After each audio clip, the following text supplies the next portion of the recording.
¿Qué onda, friends? ¿Cómo están? Espero estén muy bien. Hola, mi nombre es Itlali y hoy vamos a hablar de qué es realmente separar el arte del artista.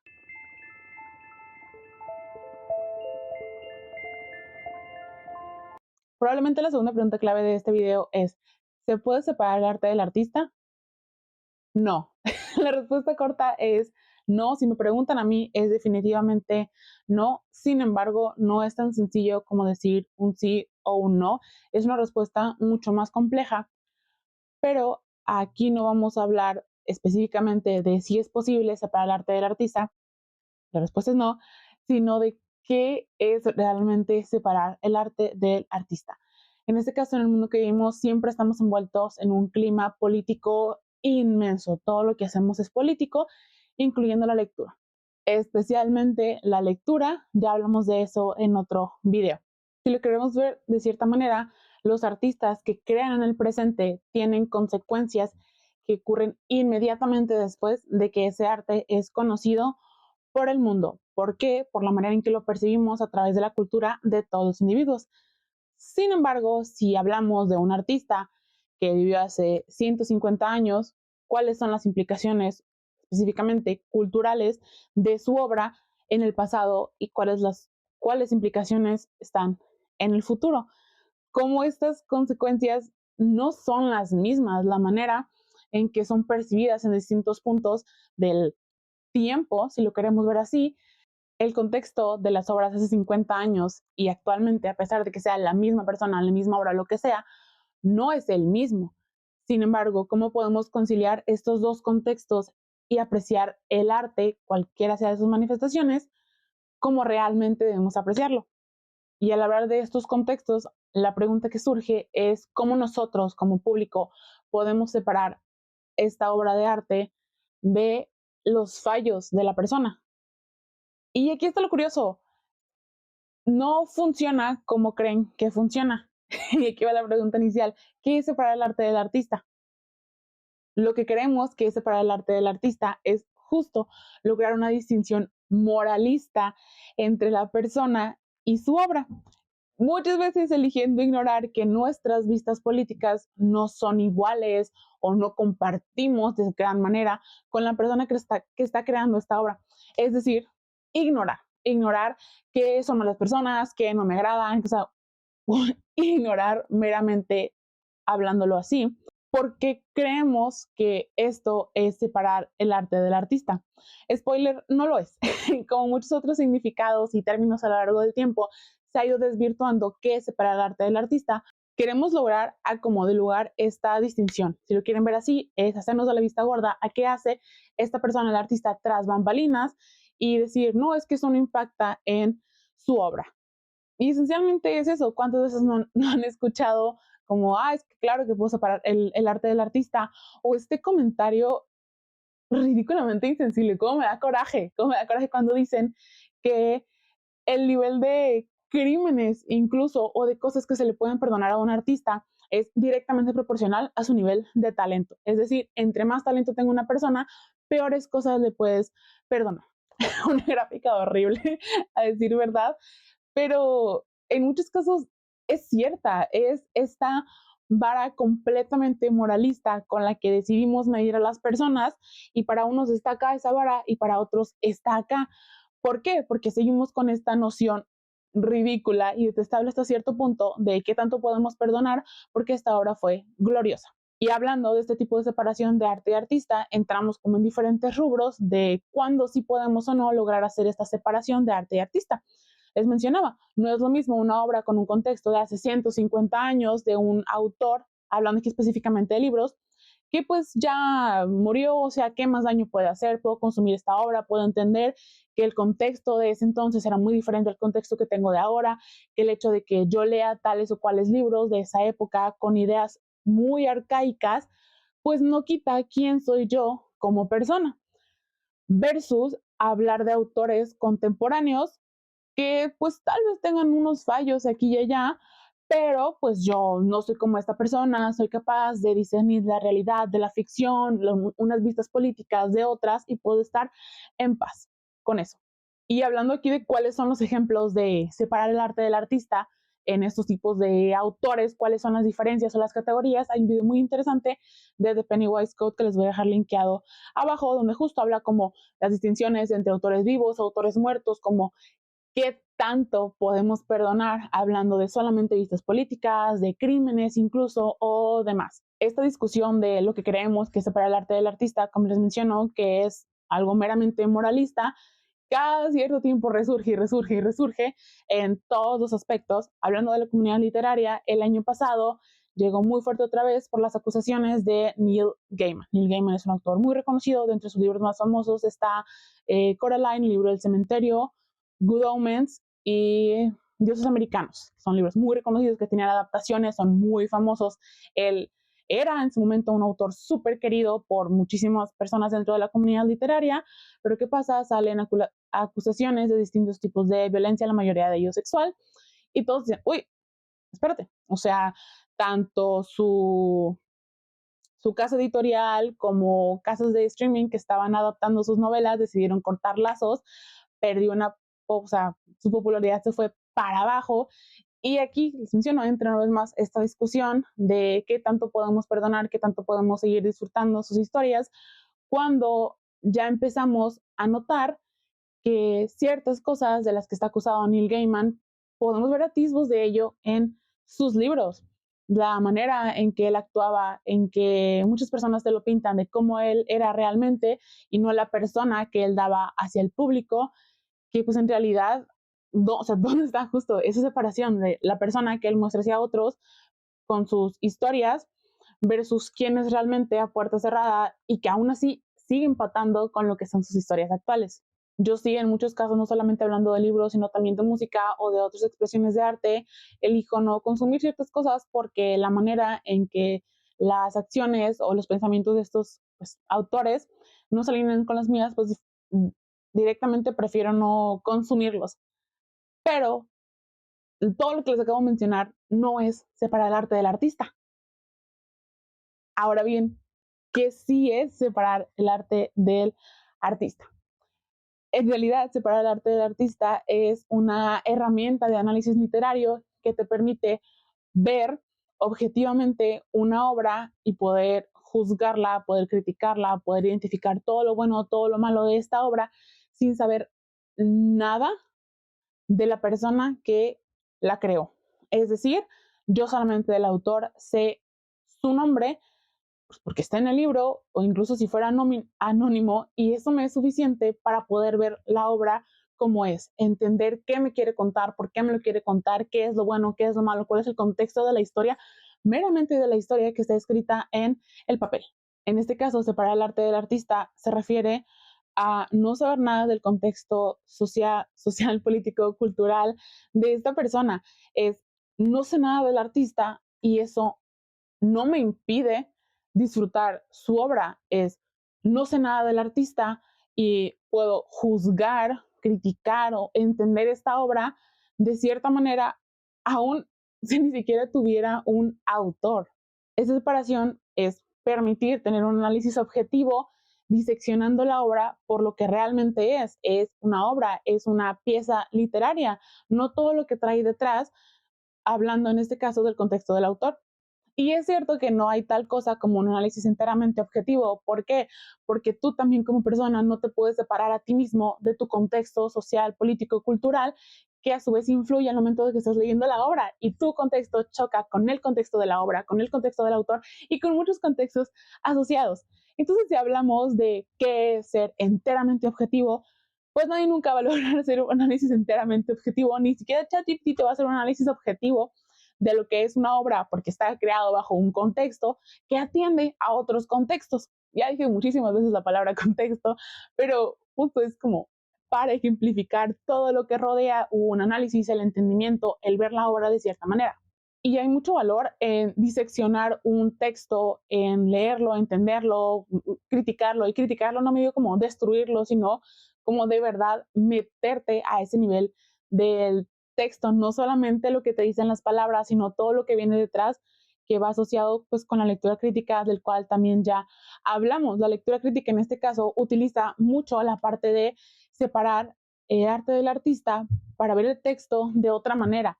Sin embargo, ser críticos también implica no separar el arte del artista y entender por qué el contexto de un autor tiene tanto peso en su obra.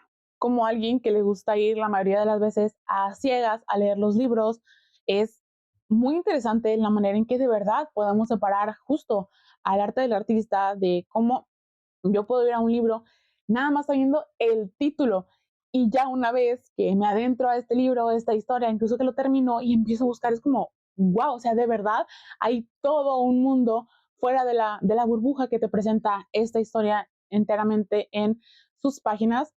Y les digo, o sea, es muy padre ir a un libro sin saber nada, tanto de la historia como del autor, y es igual de padre ir sabiendo muchas cosas de tal vez una entrevista del autor, de cómo creó esta historia, qué fue lo que sacó de sí mismo, su contexto, por qué quiere contar esta historia. Ambos lados son realmente válidos al momento de querer consumir una historia, o incluso puedes saber algo del autor y que no te importe al momento de estar leyendo, o puedes tú, o sea, no saber nada y luego aprender algo y meterlo en la historia, queriendo ver incluso además ese subtexto de qué está pasando, porque escribió, es que ya lo conozco, ¿saben?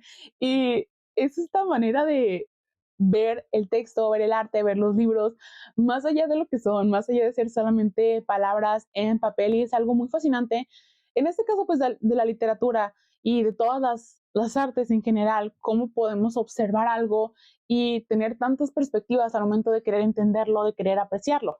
Algunos ejemplos que tengo aquí de la separación de arte y artista es específicamente 3 libros. Coincidentemente todos son historias queer del mismo estilo. No sé por qué, pero fueron estas. Son These Letters End in Tears. Esta es una novela que recientemente empecé porque no la he terminado.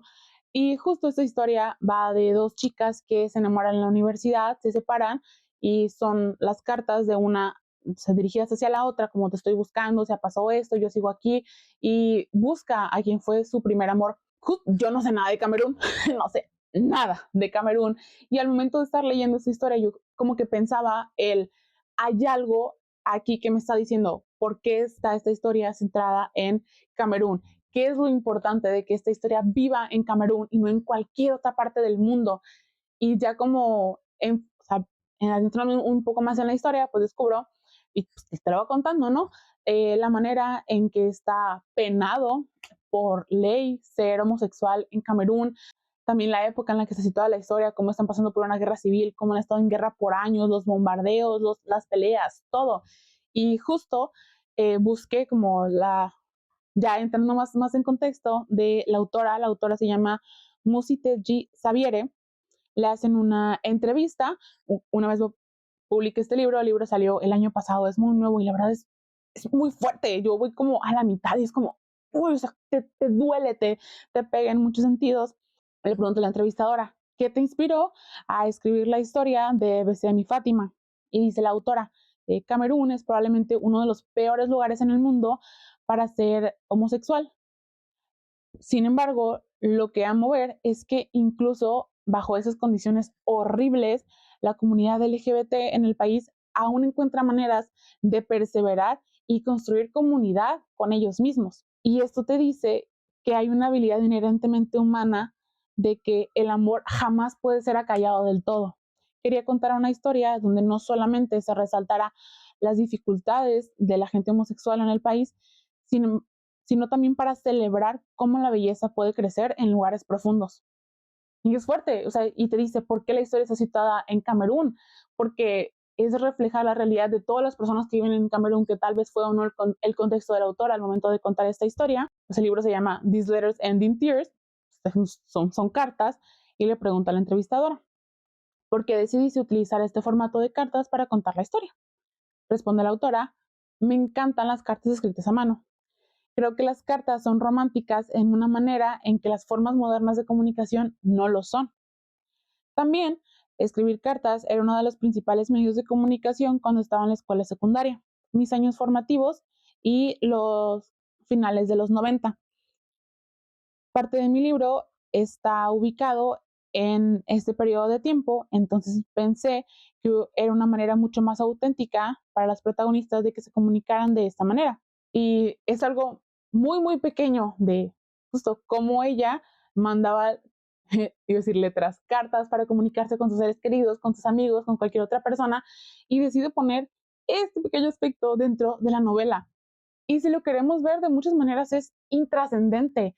Pues sí, o sea, no es el único, ni el primer libro, ni el último que está escrito de manera epistolar.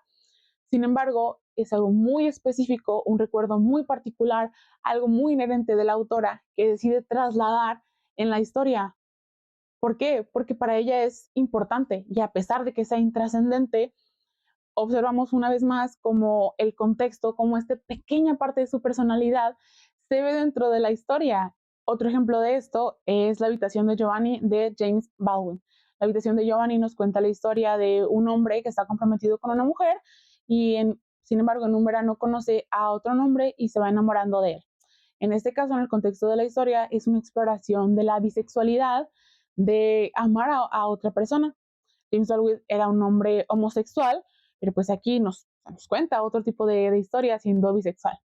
Algo interesante dentro de la novela es que el protagonista es un hombre blanco y James Baldwin era un hombre negro. Al momento de que sale esta historia a la luz, uno de los cuestionamientos ya hacia él como un autor consolidado es ¿por qué decides escribir esta historia desde la perspectiva de un hombre blanco?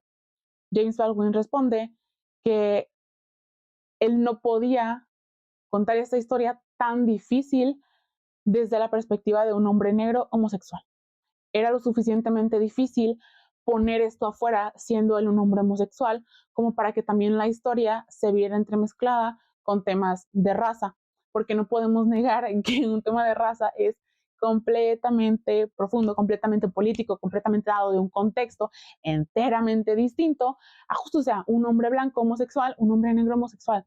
Nos damos cuenta de lo complejas que son ambas historias, como tienen matices muy distintos o incluso más matices el ser un hombre negro homosexual que ser un hombre blanco homosexual, que ambos tienen valor, ambos tienen dificultades, sin embargo, en el contexto del autor dijo, yo no puedo.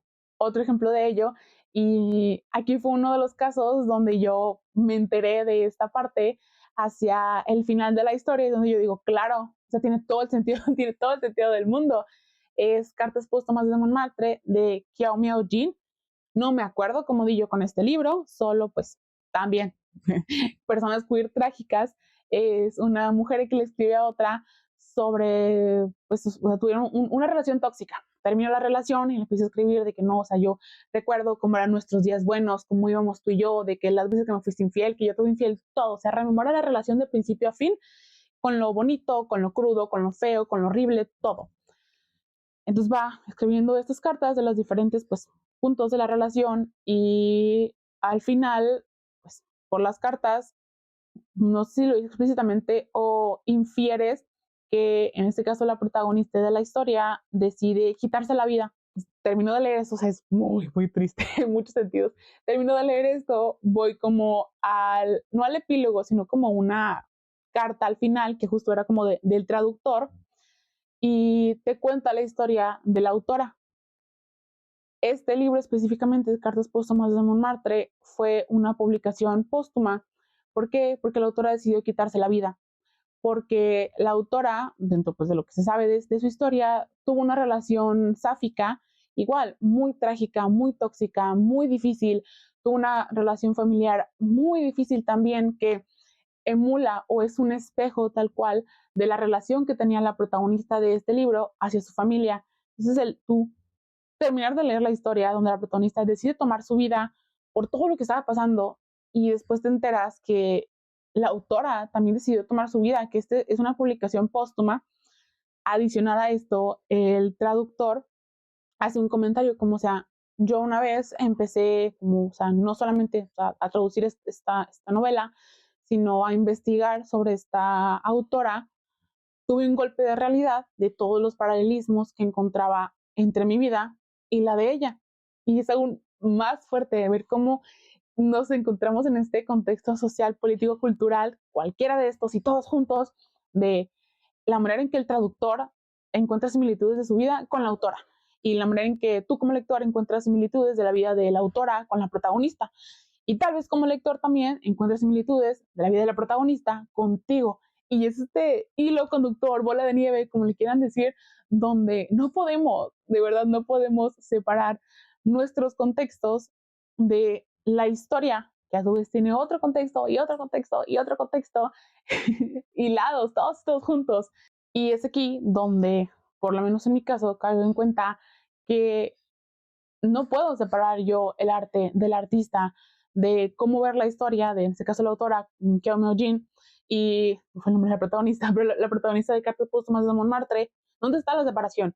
¿Quién te dice que no fueron la misma persona? ¿Quién te dice que Kiao Meo Jin no tomó el nombre de esta protagonista en la historia para contar su propia historia y nada más le cambió el nombre a ella y al amante? Y, o sea, que fueron todos los mismos lugares, toda la misma historia, todo igual, pero no quería darlo como su historia. Y hay muchísimos otros ejemplos de cómo impacta el contexto político, social, cultural, histórico en las historias, y podría dar un montón de ejemplos más, y cómo incluso esos contextos no son nada comparados con el subtexto que tú le puedes poner a una historia, considerando tu bagaje personal, el contexto en el que tú vives y cómo decides interpretar esa historia. Claramente ya hablé mucho y tal vez me fui un poquito por las ramas al querer explicar esto de qué es separar el arte del artista. Y es tal cual eso, es obviar todo el contexto detrás de un autor hacia todo el contexto de una historia. Ver la historia tal cual por lo que es, sin pensar en todo lo que la rodea. En este caso, ver Cartas Póstumas de Montmartre sin pensar en la vida de la autora, del traductor, de nada, nada que hay aquí. Ver These Letters End in Tears sin todo el aspecto político de lo que vivía Camerún en ese entonces. Ver La habitación de Giovanni sin la complejidad de todo lo que tomaba James Baldwin, contar esa historia desde la perspectiva de un hombre blanco, porque él no podía ser un hombre negro contando la historia de un hombre negro. Y es wow. Y bueno, con todo lo anterior, creo que la pregunta central se vuelve es separar o no separar. Esa es la cuestión. Tú como lector, tú como consumidor de una obra de arte en cualquiera de sus manifestaciones, ¿separas esas historias? ¿Crees que es posible? ¿Crees que no es posible? ¿Por qué lo harías? ¿Por qué no lo harías? ¿Qué te da no separar la historia versus qué te da sí separar la historia? Si quieres o no quieres conocer, como en mi caso, yo voy muchas veces a ciegas y después es cuando me topo de pared y ya empiezo a hacer este análisis de, claro, es que ya una vez supe esto del autor, es porque, por supuesto, yo me di cuenta de que en tal parte del libro es muy obvio que está esa parte, o en otros casos donde probablemente no está ese subtexto, pero yo sigo viendo ese subtexto. Y ya para cerrar, los voy a dejar con una frase que me parece muy adecuada y que da para pensar en este contexto, y es: separar el arte del artista es descontextualizar su trabajo y dejarlo vacío de todo significado. Y ya, esto ha sido todo por el video de hoy. Ustedes cuéntenme, por favor, respondan la pregunta principal, que es: ¿se puede separar o no el arte del artista? Díganlo sí o no y por qué. Justifiquen su respuesta si quieren, si no, no hay problema, si coinciden conmigo en algunos de los puntos que les hacía o si están completamente del otro lado. Si ustedes separan el arte del artista al momento de consumir las diferentes manifestaciones, aquí hablando de los libros, y cuál es su opinión al respecto. Por favor, déjenme en los comentarios, os voy a agradecer muchísimo. Consideren darle like a este video si les gustó y no olviden suscribirse y darle click a la campanita para que les avise cuando suba un nuevo video. Mis redes sociales están en la descripción por si gustan ir a seguirme, y ya nos vemos en los comentarios y en el siguiente video. Besitos, bye.